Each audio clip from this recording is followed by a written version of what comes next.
ఎంతో హెల్దీ అయిన ఉగ్గు పిల్లలకి ఎలా తయారు చేయాలో ఫస్ట్ అయితే చూసేద్దాం ఫ్రెండ్స్. ఫస్ట్ అయితే ఒక tea glass cup tea glass ఉంటుంది కదా, ఆ గ్లాస్కి 2 గ్లాసెస్ వచ్చేసి రైస్ అయితే తీసుకోండి. సేమ్ అదే గ్లాస్తో 1 గ్లాస్ వచ్చేసి అన్ని ఆల్ మిక్స్ ప్రీమిక్స్ పప్పులు ఉంటాయి కదా ఫ్రెండ్స్. సో ఈ పప్పులు అయితే తీసుకోండి.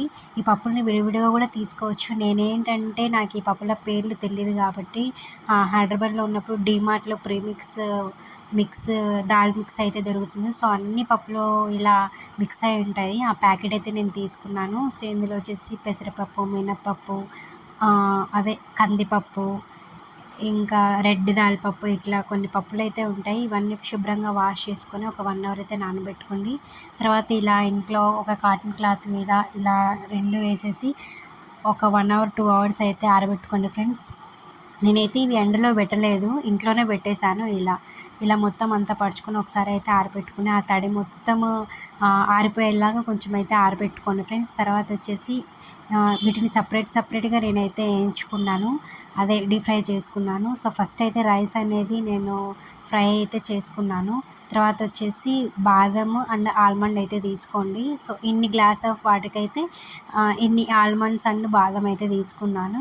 మీరు కొంచెం క్వాంటిటీ తీసుకున్నట్టయితే ఒక 3 గోడంబి ఆర్ 3 ఆల్మండ్ అయితే సరిపోతుంది. తర్వాత వచ్చేసి జీలకర్ర అండ్ కొంచెం వాము అయితే తీసుకున్నాను. సో కొంచెం క్వాంటిటీ ఆఫ్ జీలకర్ర అండ్ వాము అయితే తీసుకుని, దీనివల్ల పిల్లలకి స్టమక్ పెయిన్ రాదు, కాన్స్టిపేషన్ రాదు, ఇంకా డైజెస్ట్ కూడా ఉగ్గరి చాలా బాగా ఈజీగా డైజెస్ట్ అవుతుంది. సో పప్పులన్నీ మనం ఫస్ట్ అలవాటు చేస్తున్నాం కాబట్టి వాళ్ళకి కడుపు నొప్పి అనేది రావచ్చు. సో ఈ వాము వేయడం వల్ల కడుపు నొప్పి రాదు, ఇంకా ఫుడ్ అనేది బాగా డైజెస్ట్ అవుతుంది సార్. చూసారా ఫ్రెండ్స్, ఇలాగైతే ఫస్ట్ రైస్ అయితే నేను ఇలా ఫ్రై అయితే చేసుకున్నాను. కొంచెం కలర్ చేంజ్ అయ్యి మనం నోట్లో వేసుకుంటే కరకరలాడాలి ఫ్రెండ్స్.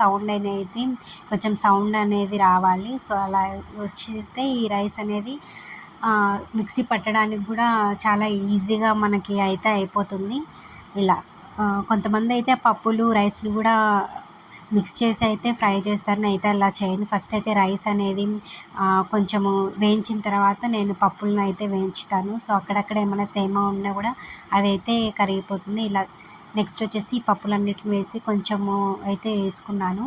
దీంట్లోనే వాము అండ్ జీలకర్ర కూడా యాడ్ చేశాను. దీంట్లోనే అయితే ఒక 2 స్పూన్స్ ఆఫ్ నెయ్యి అయితే యాడ్ చేశాను ఫ్రెండ్స్. మీ బాబుకి దగ్గు ఉన్న ఒకవేళ నెయ్యి పడని వాళ్ళు అయితే దీన్ని అయితే స్కిప్ చేసేయచ్చు. నేనైతే స్వీట్నెస్ కోసం అండ్ ఫ్లేవర్ కూడా చాలా బాగుంటుందని నెయ్యి అయితే ఇందులో యాడ్ చేశాను. నెయ్యి కూడా చాలా మంచిది పిల్లలకి. సో దానికోసం అయితే నెయ్యి యాడ్ చేసి అన్నీ ఒకసారి అయితే కలిపాను. ఇది కూడా తేమంతా వెళ్ళిపోయి సౌండ్ గలగల అనే సౌండ్ వచ్చేంత వరకు నేనైతే కొంచెం వరకు వేయించుకున్నాను. సో ఈ రెండు వచ్చేసి సపరేట్గా వేయించుకున్న తర్వాత దీన్ని వచ్చేసి మిక్సీ అయితే పెట్టాను ఫ్రెండ్స్. నెక్స్ట్ వచ్చేసి గోడంబి ఉంది కదా, గోడంబి ఇంకా మనము బాదం గోడంబి అయితే తీసుకున్నాం కదా, వాటిని కూడా ఫ్రై అయితే చేసుకున్నాను. కొంచెం కలర్ చేంజ్ అయ్యేలా ఫ్రై చేసుకుని, ఇలా చేసుకోవడం వల్ల ఆ మిక్సీ పౌడర్లో ఏదైతే బాగా త్వరగా మిక్స్ అయిపోతుంది. అలా కాకుండా వీటిని వేయించుకోకుండా పెడితే కొంచెం పచ్చిదనం అనేది వస్తుంది.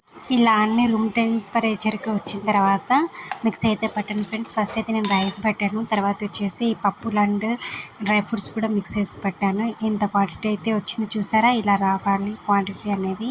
సో మీకు ఇష్టం ఉంటే పిస్తా కూడా యాడ్ చేయొచ్చు ఫ్రెండ్స్. పిస్తా ఇంకా ఒక ఇలాచీ అయితే వేసుకోండి, ఫ్లేవర్ అయితే చాలా బాగుంటుంది, పిల్లలు ఇష్టంగా తింటారు. సో ఎంతో ఆరోగ్యకరమైన హెల్దీ ఫుడ్ అండి, అయితే ట్రై చేయండి. వీడియో నచ్చితే లైక్ చేసి